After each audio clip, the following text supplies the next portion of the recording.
সকলকে স্বাগত জানাই টিন্সবাড়ি অরুণিমা চ্যানেলে। আশা করি সবাই তোমরা ভালো আছো, সুস্থ আছো। আজকে নবম শ্রেণীর প্রথম চ্যাপ্টার থেকে এই যে জীবন ও তার বৈচিত্র্য এই অংশটার একদম লাস্ট পার্ট পড়াচ্ছি। মানে আজকে এইটা কমপ্লিট করলেই এই চ্যাপ্টারটা কমপ্লিট হয়ে যাবে। এটা হলো প্রাণী রাজ্যের শ্রেণীবিন্যাসের সেকেন্ড পার্ট। আগের পর্বে আমি প্রাণী রাজ্যের শ্রেণীবিন্যাসের পার্ট 1 পড়িয়েছি। তোমরা যদি না দেখে থাকো ক্লাস 9-এর প্লেলিস্ট গিয়ে চেক করতে পারো বা আমাকে কমেন্ট করতে পারো, আমি লিঙ্ক দিয়ে দেবো। চলো শুরু করা যাক। আগের পর্বে আমি নন ক ডাটা সমস্ত পর্বগুলো পড়িয়েছিলাম। আজকে থেকে শুরু হবে ক ডাটা। এই যে ক ডাটা কাকদের বলে, ক ডাটা কাদের বলে, মানে ক ডাটা পর্বের বৈশিষ্ট্য কি? 3টে বৈশিষ্ট্য আছে। নোটোকর্ড আছে, নার্ভ কর্ড আছে, ফুলকা ছিদ্র আছে। নোটোকর্ড কি? নোটোকর্ড এটা হলো একরকম তরুণাস্থি দ্বারা গঠিত একটা হাড়ের মতো একটা অংশ, যেটা তরুণাস্থি দ্বারা গঠিত। এটা জীবনের কোনো না কোনো দশায় থাকে বা সারা জীবন থাকে, ঠিক আছে? তাদেরই ক ডাটা বলছে। তাহলে ক ডাটার ক্ষেত্রে 3টে বৈশিষ্ট্য অবশ্যইভাবে দেখা যাবে। নোটোকর্ড থাকবে, নার্ভ কর্ড থাকবে, আর ফুলকা ছিদ্র থাকবে। নার্ভ কর্ড কি? নার্ভ কর্ড হলো যেটা হলো আসলে আমাদের ক্ষেত্রে পরবর্তীতে পরিবর্তিত হয়ে নার্ভ তৈরি করেছে বা স্নায়ু তৈরি করেছে। এইখানে হলো সেটাই নার্ভ কর্ড, মানে অনেকগুলো স্নায়ু একসাথে যে গঠন করছে সেটাই হলো নার্ভ কর্ড। আর ফুলকা ছিদ্র, ফুলকা ছিদ্র মানে হলো গলবিল অঞ্চলের আশেপাশে সেইখানে ফুলকা ছিদ্র দেখা যায়। এই 3টে জিনিসই জীবনে কোনো না কোনো দশায় বা সারা জীবন ধরে থাকলে তবেই সেটাকে ক ডাটা বলবো। এবার এই ক ডাটাকে বেশ কতগুলো উপপর্বে ভাগ করা যায়। যেমন ধরো উপপর্বগুলো হলো ইউরোকর্ডাটা, সেফালোকর্ডাটা, ভার্টিব্রাটা। প্রথমে আসি ইউরোকর্ডাটায়। ইউরোকর্ডাটাতে দেখা যায় নোটোকর্ড যেটা, সেটা লার্ভার লেজে দেখা যায়, মানে যখন সেটা লার্ভা দশায় থাকে তখন তার লেজে দেখা যায়। তাহলে বুঝতে পারছো এটা তার সারা জীবন থাকছে না, কিন্তু তাও সে কর্ডাটার মধ্যেই পড়ছে, কারণ জীবনের কোনো না কোনো দশায় নোটোকর্ড দেখা যাচ্ছে।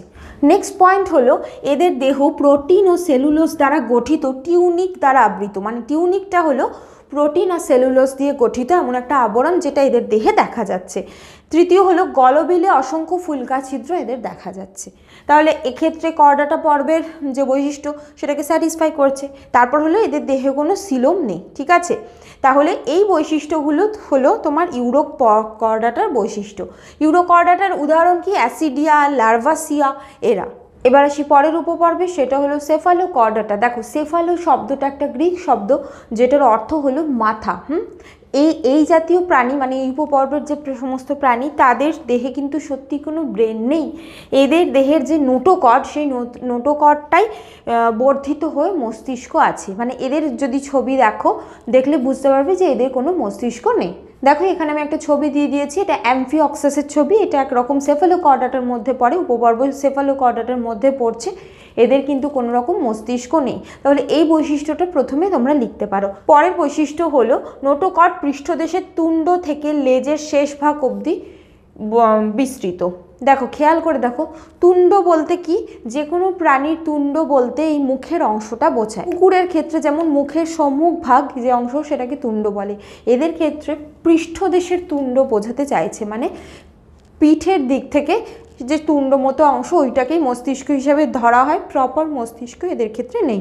যে নোটোকর্ড তাহলে পৃষ্ঠদেশের তুণ্ড থেকে লেজের শেষ ভাগ অবধি বিস্তৃত। নেক্সট যে পয়েন্ট এটা হলো এদের দেহের দুপাশে ভি আকৃতির মায়োটাম পেশি থাকে, যেটা তোমার মাছের দেহে দেখা যায়, সেইটা কিন্তু এদের দেহ দেখা যায়। এই ছবিতে দেখতে পাচ্ছ, দেখো এখানে কিন্তু এদের দেহের ভি আকৃতির যে মায়োটাম পেশি সেটা স্পষ্ট দেখা যাচ্ছে। তারপর হলো এদের রেচন অঙ্গ হলো নেফ্রিডিয়া। এরা নেফ্রিডিয়ার মাধ্যমে রেচন কার্য করে। যেমন উদাহরণ হলো অ্যামফিঅক্সাস। পরের উপপর্ব হলো ভার্টিব্রাটা। এই ভার্টিব্রাটার বৈশিষ্ট্য হলো দেহে মেরুদণ্ড আছে। মানে এতক্ষণ আগে অবধি নোটোকর্ড, নার্ভ কর্ড আমরা আলাদা আলাদা বলছিলাম, এদের মেরুদণ্ড আছে। মেরুদণ্ডের মধ্যে কিন্তু নোটোকর্ড, নার্ভ কর্ড দুটোই থাকে। মানে মেরুদণ্ডের তো একটা কি বলবো তোমার হাড়ের মতো একটা গঠন আছে, সেইটা নোটোকর্ডের অংশ, আর ওর ভিতর দিয়ে যে স্নায়ু গেছে সেইটা হলো নার্ভ কর্ডের অংশ। তাহলে মেরুদণ্ড বললে নোটোকর্ড, নার্ভ কর্ড সব চলে আসে। তার সাথে এদের দেহে করটি আছে, মানে মস্তিষ্কের বাইরে যে শক্ত আবরণ সেটা রয়েছে। তার সাথে এদের সংবহনতন্ত্র বদ্ধ সংবহনতন্ত্র মানে কি? এই রক্তগুলো হৃৎপিণ্ড এবং রক্তবাহ এগুলোর মধ্যেই থাকে। কোনো গহ্বরে বা কোনো সিলোমে এসে জমা হয় না। ঠিক আছে, ভার্টিব্রাটার মধ্যে সমস্ত মোটামুটি উন্নত শ্রেণীর প্রাণী পড়ে, মাছ, পাখি, যে কোনো উদাহরণ লিখে দেবে। তারপর হলো অধিশ্রেণী। এই যে ভার্টিব্রাটাকে দুটো অধিশ্রেণীতে ভাগ করা যায়। শ্রেণীর আগের অংশ হলো অধিশ্রেণী, অ্যাগনাথা আর ন্যাথোস্টোমাটা। এই অ্যাগনাথাকে ন্যাথো, এই নাথা এই কথাটা হলো চোয়ালের সাথে যুক্ত, মানে অ্যাগনাথা মানে হলো এদের চোয়াল নেই, এই অংশটাকে বলে চোয়াল, এই চোয়ালটা এদের নেই, অ্যাগনাথা। সেই জন্য এদেরকে জলেস ফিশ বলে, জলেস ফিশ, মানে যে সমস্ত মাছে জ নেই বা চোয়াল নেই, চোয়াল নেই, বহিক কঙ্কাল নেই, যুগ্ম উপাঙ্গও নেই, যেমন ল্যাম্প্রে, হ্যাকফিশ এইগুলো। তারপরে পরের যে অধিশ্রেণী সেটা হলো ন্যাথোস্টোমাটা। এটা উন্নত শ্রেণীর মধ্যে দেখা যাচ্ছে। এদের মুখে চোয়াল আছে, যুগ্ম উপাঙ্গ আছে। যুগ্ম মানে জোড়ায় জোড়ায় উপাঙ্গ, দুটো হাত, দুটো পা বা জোড়া পাখনা এরকম রয়েছে। নাসারন্ধ্রও এক জোড়া, যেমন হলো গিনিপিগ। এই যে একনাথা অধিশ্রেণী দেখলাম, সেই একনাথার আন্ডারে পরে হলো যে শ্রেণী সেটা হলো সাইক্লোস্টোমাটা। এই সাইক্লোস্টোমাটার একটা উদাহরণ হলো মিক্সিন। এই জাতীয় প্রাণীদের সম্মুখভাগে মানে মুখছিদ্রের একটা চোষক থাকে। তারপর এদের কিন্তু মুখছিদ্র গোলাকার হয়, মুখ চোয়ালবিহীন, মুখে কোনো চোয়াল থাকে না। তার সাথে এদের চামড়া মসৃণ, আঁশবিহীন এবং মিউকাস গ্রন্থিযুক্ত। ঠিক আছে, তাহলে উদাহরণ হলো মিক্সিন। ভার্টিব্রাটার অনেকগুলো শ্রেণী আছে, তার মধ্যে প্রথম যেটা আসে সেটা হলো কন্ড্রিকথিস। কন্ড্রিকথিস হলো তরুণাস্থি বিশিষ্ট মাছেদের বোঝানো হয়। তরুণাস্থি মানে কি, এদের যে দেহের ভিতরে যে অন্তঃকঙ্কাল সেটা তরুণাস্থি দ্বারা গঠিত, অন্তঃকঙ্কাল তরুণাস্থি দ্বারা গঠিত বা তরুণাস্থিময়। এছাড়াও এদের মুখছিদ্র মস্তকের অঙ্কদেশে অবস্থিত। দেখো এখানে আমি একটা হাঙরের ছবি দিয়েছি। হাঙর হলো কন্ড্রিকথিস এই শ্রেণীর মধ্যে পড়ে। হাঙরের মুখছিদ্রটা কিন্তু অঙ্কদেশে অবস্থিত। দেখো তার সাথে আমি একটা রুই মাছেরও ছবি দিয়েছি, এর মুখছিদ্র কিন্তু সম্মুখভাগে অবস্থিত, কিন্তু হাঙরের ক্ষেত্রে এদের মুখছিদ্রটা একটু অঙ্কদেশে বা তলার দিকে অবস্থিত। পরের বৈশিষ্ট্য হলো এদের দেহ, এই যে কন্ড্রিকথিসদের দেহ আনুবীক্ষণিক এমন আঁশ দ্বারা গঠিত, মানে যেটাকে খালি চোখে দেখা যায় না, সেই আঁশটার নাম হলো প্ল্যাকয়েড আঁশ দ্বারা গঠিত। আর পরের যে বৈশিষ্ট্য এটা হলো এদের লেজ হেটারো সার্কেল। হেটারো সার্কেল মানে কি, দেখো এদের লেজটা না এই প্রকৃতির হয়, রুই বা কাতলার লেজ এই রকম হয়, ঠিক আছে, কিন্তু এদের লেজ এইরকম হয়, এটাকে বলে হলো হেটারো সার্কেল। ঠিক আছে, এছাড়াও আরও কতগুলো বৈশিষ্ট্য আছে, যেমন ধরো হাঙরের ক্ষেত্রে বা কন্ড্রিকথিস জাতীয় মাছেদের ক্ষেত্রে ফুলকা ছিদ্র অনেকগুলো দেখা যাচ্ছে। এদের দেহে, পুরুষ মাছের দেহের ক্ষেত্রে ক্লাস্পার দেখা যায়। তাছাড়াও এদের যে অন্ত্রে ভাল্ভ থাকে, স্পাইরাল ভাল্ভ থাকে, এগুলো থাকছে। তাহলেই কন্ড্রিকথিসের উদাহরণ কি, হাঙর, স্কলিওডন, সোরাকোয়া। বিজ্ঞানসম্মত নাম কিন্তু একটা করে অবশ্যই পড়বে। তারপর হলো অস্টিকথিস। এদের অন্তঃকঙ্কাল অস্থিময়, মানে অস্থি দ্বারা গঠিত। আচ্ছা, এই তরুণাস্থি অস্থি তোমরা মানে নিশ্চয়ই জানো, আশা করছি। আমাদের যেমন হাড়, শরীরের হাড়, এটা অস্থি দ্বারা গঠিত, কিন্তু কান, নাক এগুলো দেখবে একটু ফ্লেক্সিবল, এই জায়গাগুলো, তাহলে এইগুলো হলো তরুণাস্থিময়। তাহলে এই রকমই কন্ড্রিকথিসদের দেহ হলো তরুণাস্থি দ্বারা গঠিত, অস্টিকথিসদের দেহ হলো অস্থি দ্বারা গঠিত। আচ্ছা, দ্বিতীয় যে বৈশিষ্ট্য সেটা হলো এই অস্টিকথিসদের যে মুখর গহ্বর সেটা সম্মুখভাগে অবস্থিত। এদের দেহে বীক্ষণিক আঁশ আছে, মানে যেটা বাইরে থেকে দেখা যায় খালি চোখে, সাইক্লয়েড, টিনয়েড বা গ্যানয়েড আঁশ দেখা যায়। আর এদের লেজ হলো হোমোসার্কেল, এই যে, ঠিক আছে। এছাড়াও এদের দেহে পটকা দেখা যায়, কানকো দেখা যায়, এগুলো হলো এদের বৈশিষ্ট্য। ঠিক আছে, তাহলে আশা করি তোমাদেরকে এই দুটো শ্রেণীর বৈশিষ্ট্য বোঝাতে পারলাম। আচ্ছা, এখন আসি যে এই অস্টিকথিসদের উদাহরণ কি, যেমন রুই মাছ, কাতলা মাছ, লেবিও রোহিতা, কাতলা এই সমস্ত উদাহরণ লিখে দেবে। আচ্ছা, আমি এইভাবে লিখেছি যাতে তোমাদের পার্থক্যটাও বুঝতে সুবিধা হয়। এই দুটো থেকে কিন্তু ভীষণ ইম্পর্টেন্ট প্রশ্ন, এই দুটো মানে এই যে পার্থক্য ভীষণ ইম্পর্টেন্ট, বারবার পরীক্ষায় এসে খুব ভালো করে পড়বে, এই সিকোয়েন্সেই লেখার চেষ্টা করবে। প্রথমে যেন এই অস্থি বিশিষ্ট কোনটা আর কোনটা তরুণাস্থি বিশিষ্ট এটা থাকে, কারণ নামটা এখান থেকেই ডিটারমাইন হয়েছে, সেজন্য এইভাবে কিন্তু লিখতে হবে পার্থক্যটা। পরের যে শ্রেণী সেটা হলো উভচর বা অ্যামফিবিয়া। উভচর নাম থেকেই বুঝতে পারছো এদের শৈশব জলে এবং পূর্ণাবস্থা স্থলে কাটে, সেই জন্য হলো এদেরকে উভচর প্রাণী বলছে। তারপরের যে বৈশিষ্ট্য, এদের দেহে মানে এদের যে চামড়া সেটা সিক্ত ও নগ্ন, মানে কোনো আঁশটাশ থাকে না এবং চামড়াটা ভেজা ভেজা।